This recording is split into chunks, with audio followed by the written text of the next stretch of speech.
Welcome to Rest of the Game. I am Juice, and I'm here with my awesome, lovely wife, Paula. And today is RPG A Day, day 29.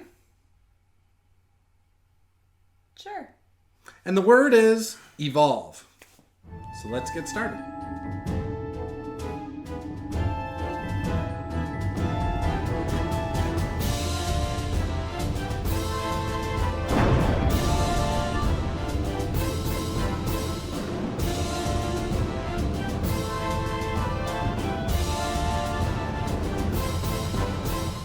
When I think of the word evolve, for me, you could easily go with like the evolution of your character, and that's something I've discussed a lot on this channel.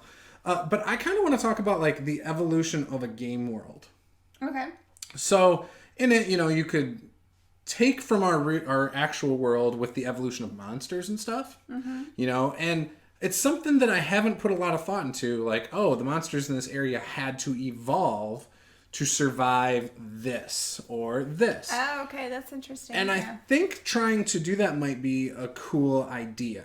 For example, I don't really study a lot of like, geology or whatever? What is it? Okay. The study of no, I don't know. Anyways, I don't study any of that stuff. I've never been interested in that. But I know if I want to go this route, I'm going to have to look into things like, well, what kind of features do animals have when they're on small islands, for example, in the middle of an ocean? Or what kind of features do they have if they're, in colder temperatures and have the ability to migrate as opposed to ones that don't? So more like natural selection? Sure. Influence of natural selection? Sure. Okay.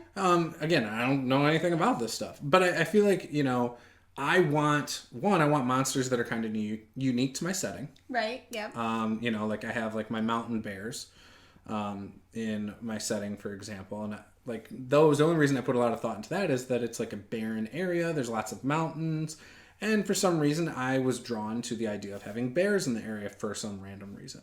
Probably does not make sense from like a physiological standpoint, to be honest. Yeah. Well, like what do they eat?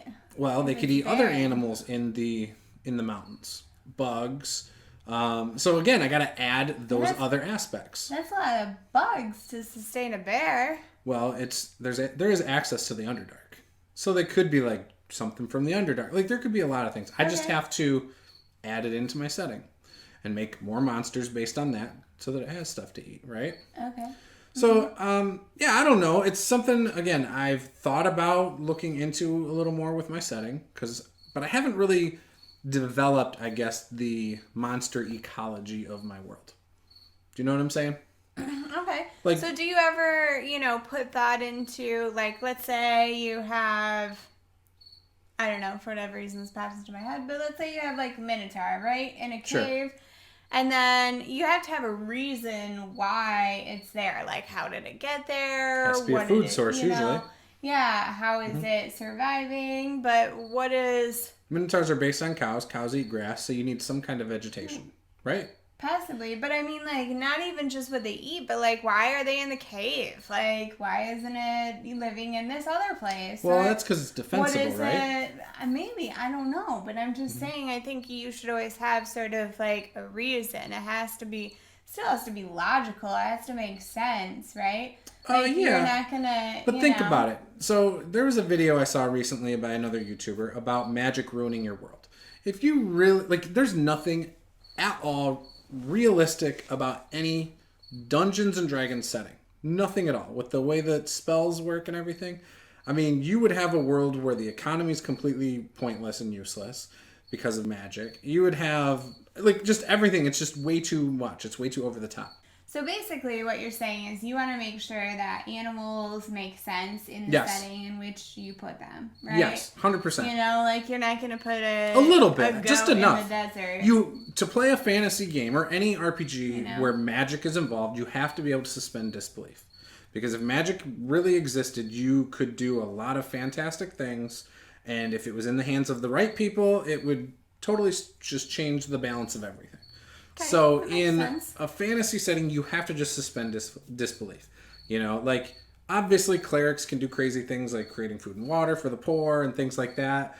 And it probably happens in some people's settings, but You know, think about like you go to the temple and they have magical healing and revivify. Those clerics there could easily feed the 100 poor people in their town. Why are there poor people in this fantasy town? You know, it's just kind of interesting how you can do things without actually applying logic to it. So you have to suspend disbelief to make an RPG interesting due to conflict, you know? And so with monsters and animals, I want it to make some sense, obviously. Like, I feel like if there were dragons in a forest, it's probably going to deplete a lot of the other population around it of, like, deer or regular animals that they could easily eat. Maybe they sleep a lot. Yeah, maybe. I get where you're going, though. Yeah. Like, it really needs to make sense with the setting. Like, yes, and the stories you want to tell. Right. Yes. Like, there should be some sort of sign of this dragon somehow, aside from the fact that it's just, like, sleeping in this cave. Like, what is the dragon eating? Like, what are the bones that you're finding near its other people should know about this dragon. You don't just happen upon a dragon that nobody's ever heard of unless you're like waking it from some sort of magical slumber or you know, something else magical is going on. And that's so what makes sense. Yeah, and that's what I like about some of the older monster manuals. They sometimes told you about their habitat or what they ate. The new ones do not do that. They just say what they are, where they kind of... You know, I didn't really think about that until you said that. Yeah, like second edition did it. I don't know if third did.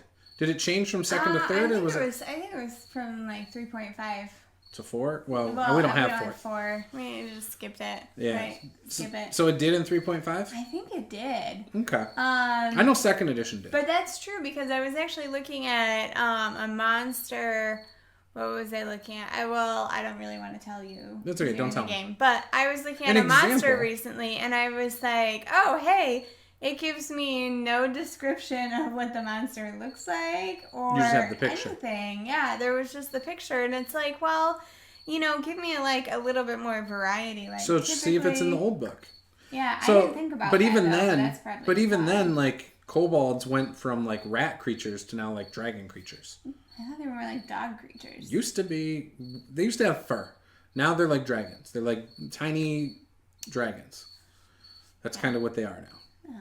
You know, but that was second edition where they had fur. They don't have fur anymore. Now they have scales. Okay. It's changed over time. But all their monsters have changed. Yeah. Like, even just looking at the art, you can see the changes. They've evolved. Right. The monsters, which I think is fine, and it might make sense, but there's no reason you couldn't have, like, dog-type kobolds. Yeah. Like, you could totally still have different varieties of them, too, which is, again, something I'm wanting to do.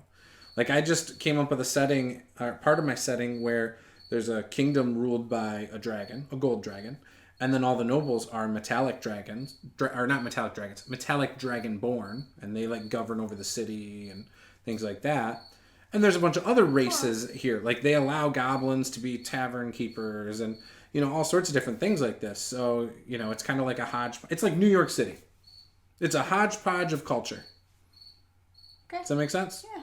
So, anyways. Got it. That's cool. Yeah, so it's like, that would be a good place where you could probably learn about different types. Maybe, you know what? New idea. It's going to have, like, a huge, massive library. Oh, cool. Boom. Done. In my setting. It's like the best library in the world. So, what I was thinking of for Evolve is I was actually thinking of, I mean, when you say Evolve, right? So we have 3 kids, right? Mm-hmm. They're into Pokemon, among other things. Yeah. And so they always talk about, like, oh, it's this Pokemon, but that it evolves into this Pokemon, and it evolves into this Pokemon. And when some of the Pokemon, when you see, like 3 or 4 the evolution, it's like, oh, these look similar, right? They have similar abilities, but their abilities just got stronger. And then you see some of them, and you're like, wow, that seems pretty random. Like, it doesn't sort of mesh. And so it kind of got me thinking about multiclassing characters. Okay. Right? That is something that I used to do a lot. Like, I used to multi-class a lot in 3.5. And it's something that I've noticed that since we have started playing together, I have not multi-classed at all. Mm-hmm. And so I don't see a lot of people out there chatting about multi-class characters. And I'm just wondering if kind of what's your opinion on your take? Maybe is everybody kind of getting out of multi-class? Or do people see maybe there's less of an advantage to multi-class because classes are not as strict and as stringent, and there's so many, once you get to, third level, you're picking like a sort of like subtype, and does it just offer more variety and you have backgrounds and everything now? Or no, people always did it. People always did it for a mechanical advantage. Correct. That's the reason to multi-class for most people. Some people do it for flavor. However, and me and Dave from Nerdarchy used to talk about this all the time in live chats and stuff back in like 2015 after D&D came out. And we noticed there's spots where it's logical to multi-class, like certain levels. But every time you multi-class into a new level, you are basically slowing down the growth of the previous level, right? Which has always kind of been like that. However, the way that the power scales, it's directly associated with a class's level. Like you said, third level, you get your subclass type, which usually gives you quite a few things, right? Fourth level, you get your ability score improvement, your first one. Fifth level, if you're talking about like a fighter, you're getting a whole nother attack. So you're missing a lot of those. Spellcasters get their third level spell class. So if you were at fifth level to multi-class into something else, you're not going to get your third level spells, your slots. So now you're kind of screwed there, like not screwed, but it's like if the DM is basing it on CR, you're actually not going to be as strong most of the time as a fifth level straight spellcaster. Right. Like a cleric. Like at fifth level as a cleric, I got like Spirit Guardians. That's 3d8 damage every turn, plus I can do my regular attacks. So now I can do, you know what I mean? That's a lot of damage, for example, in one turn or one round. And I can hit multiple things with Spirit Guardians within 15 feet. So I killed 2 Terrafolk basically with my ability last time. But that could have been like 8 of them, so I could deal a ton of damage. Whereas if I would have multi-classed, say I was, because I'm more of like a frontline character, say I went, you know what, I'm going to do Barbarian. Okay, I get an extra +2 on my hits if I'm raging, and I get resistance to being hit. I'm sorry, but that third level spell is probably going to be, those 2 third level spells are probably going to be a little bit better than that. Gotcha. So I think that's part of it, and it just seems like the way the abilities and powers scale in 5th edition, you're kind of hurting yourself to multi-class. So at what point do you think it's most logical then to multi-class? It almost seems like you're kind of saying that it's most logical to multi-class at higher levels, like level up to a certain point with your first character, then... If you're going for the power game, you need to know what you are and what you're multi-classing into, if it makes sense. From the beginning. And it just... You want them to have good chemistry together, whatever the classes are. Like, I've heard, and I haven't dabbled too much with multi-classing, but for example, if you go with a rogue for the sneak attack, I think it's you want to take like 2 levels of it, maybe, or maybe I'm reversed. But then you also do like a paladin who's a dex-based paladin. So now you get your sneak attack damage with it. You can Misty Step. You can do Smite.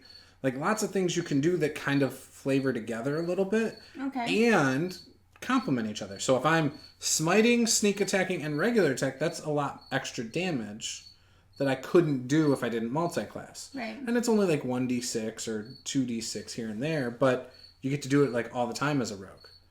So you're always doing it. So then when you add smite on top of it, when you can do that, which only takes a spell slot, like you can be pretty good there.